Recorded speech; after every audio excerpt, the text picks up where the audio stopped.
right, go ahead and give me one shot. It's the story that has the entire nation talking. All right, pull out a... A 9-year-old girl accidentally shoots and kills a gun range instructor with an Uzi. The tragedy sparking a huge debate. How could this even happen? A 9-year-old with a full auto? How young is too young when it comes to guns and children? Plus, are school bells going off too early? Some doctors say classes should start later in the day. Will more sleep for kids lead to better grades? Hello everyone, I'm Murray Feldman in for Huel Perkins. He'll be back on Let It Rip next week. With us tonight, quite a panel. Rick Ector, a gun instructor in Detroit, teaching people, sometimes young people, how to handle firearms the right way. Dr. Gerald Shiner is back on Let It Rip, a psychiatrist who will weigh in on the topic professionally, also personally. She's known as the people expert, author Sabrina Jackson, here to include a parent's perspective to guns. And Fox 2 legal analyst Charlie Langton, co-host of Let It Rip Weekend, taking a closer look at the legal issues on the topic. But I want to start tonight with a video of what happened when the instructor was shot and killed. Here we go. All right, go ahead and give me one shot. All right. All right, pull out a... The recoil from the powerful weapon sent bullets spraying over the girl's head and in the direction of the instructor, killing him. Rick, you watched that video. What was wrong there with that scene that you saw? Principally, first and foremost, I would question that firearms instructor having that particular firearm available to that student. She's quite young, wasn't that big physically. Anything could happen. If I was to have someone shoot a fully automatic firearm, especially if that's that small and that young, I would be in better position to help that young person control that firearm such that there would be a safe environment. What's the kick on that, Rick? What's the kickback? Well, it depends on what the recoil is, but if you're shooting in multiple succession, rapid fire, full auto, you're going to still feel each recoil every time, and we're talking several bullets being dispensed from that firearm within 1 second. So, yeah, it's an obvious issue, a training issue. You know, I don't like to kick dirt on the deceased, but I put the bulk of the responsibility on this incident on that firearms trainer. All right. You've talked about the word recall a couple of times. In the industry, you know what it is. Even in the hands of an expert, high-powered guns can be challenging to handle. Chief gun instructor Neil Emanuel from Action Impact shows us right now recoil. Here's a demonstration. And let's take it for a, let's shoot a few rounds with it and just see how it'll work out.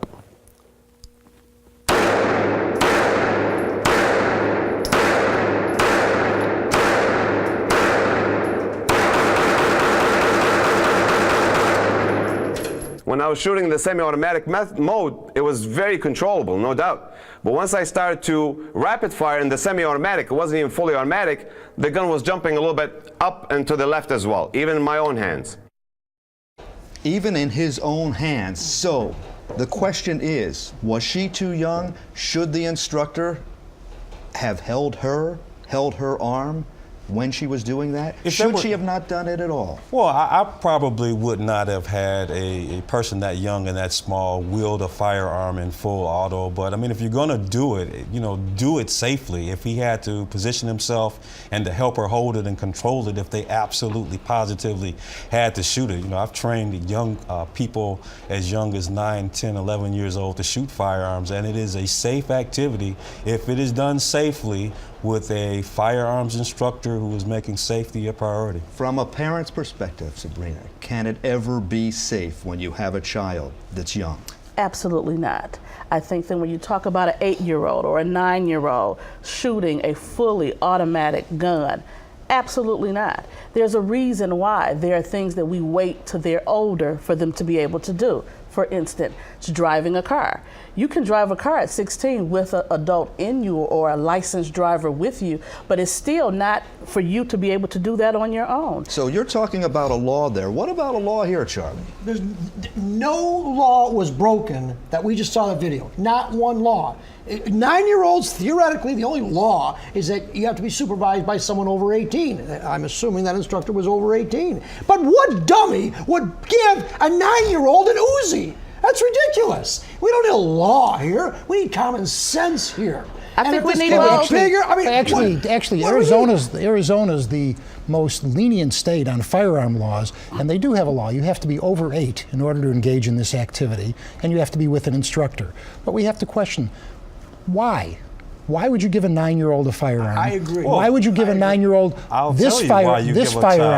This firearm. This is not a toy. This is not a game. They're not playing. And I agree with you, Rick. This instructor paid with his life, but what he did was unwise. But I think what we're going to see now. The thing that I really want to stress is that here in the state of Michigan, if we have individuals under the age of 10, the Michigan Youth Hunters Program allows shooters under 10 to actually hunt under the supervision of a licensed and trained hunter, and that's the thing that I really want to make sure. But where's the common sense here? You don't have common sense. You don't hunt with an Uzi, do you?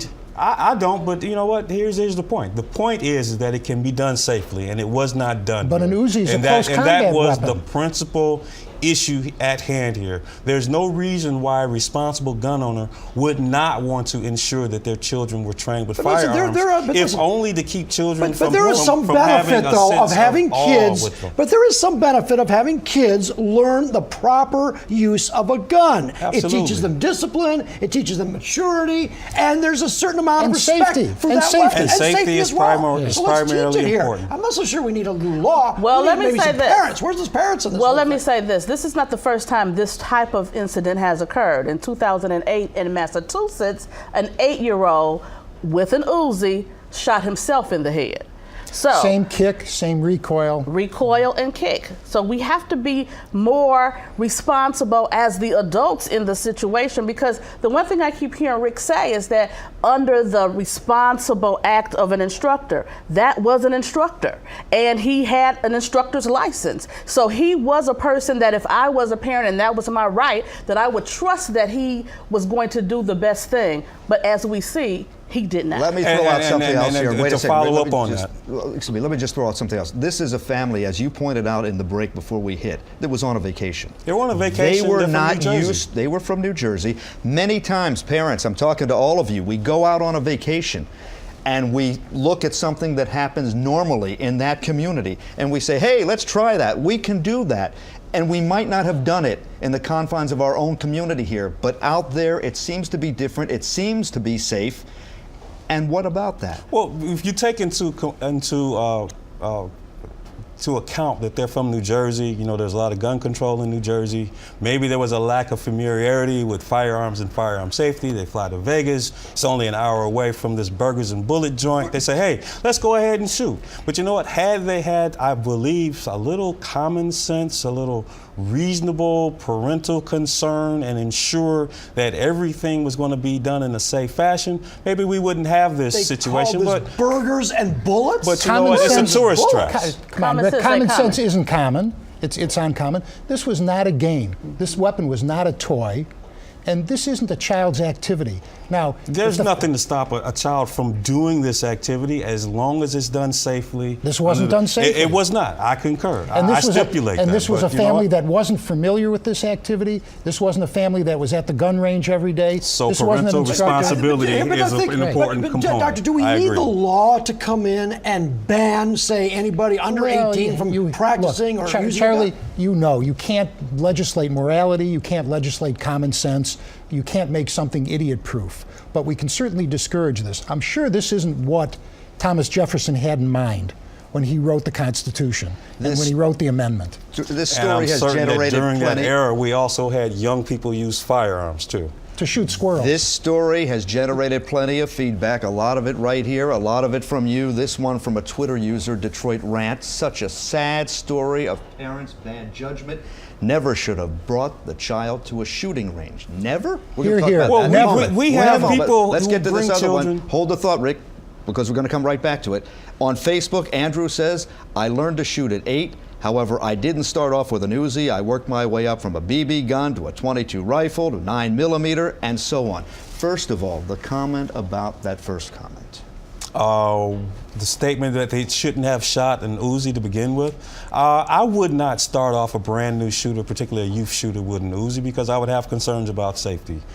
Bottom line, I believe that if it was me, I wouldn't have done it. But I have no problems with young youth shooters as young as 8, 9 years old going to a gun range either with their parents who've been properly trained in safety or under the direct supervision of a responsible firearms instructors. Hunting has a great tradition in the state of Michigan. We have people younger than 10 under the Youth Hunters Program actively and responsibly and lawfully hunting. But you don't hunt with an Uzi, and you don't put a weapon in a child's hand. You're getting caught up on the Uzi. I mean, the kick. Well, that's what made the difference. It could have been a low recoil 22. If that instructor is not exercising due care, I mean, it could have been any firearm. But he didn't. And you know what?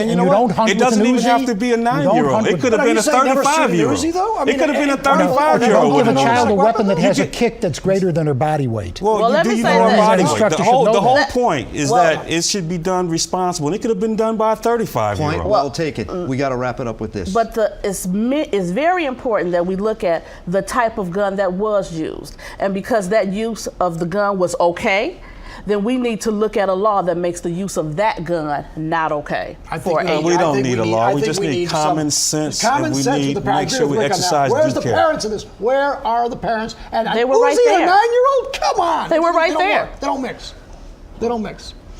So what protects her if it's not a law? Exactly. What do you do? Well, the instructor paid the ultimate price because he's not here anymore. He paid for his life. Unfortunately, he's dead. Unfortunately. The Give the instructor 9-year-old a BB gun. I don't and think the anybody trying to wanted make a there to be a gun. tragic incident. Not All we need is tragic. common That's sense, Uzi. training, and due care. The tragedy is for everybody involved, for that poor girl, for her family, for the Scarred man's for life. family. Scarred for life. Yep. In the eyes of a professional. Thank you all for being here on this discussion. Stay around because the next one you're going to weigh in on too, Sabrina. Still to come on Let It Rip. Tens of thousands of children go back to school Tuesday, and we ask the question, are the kids starting the school day too early?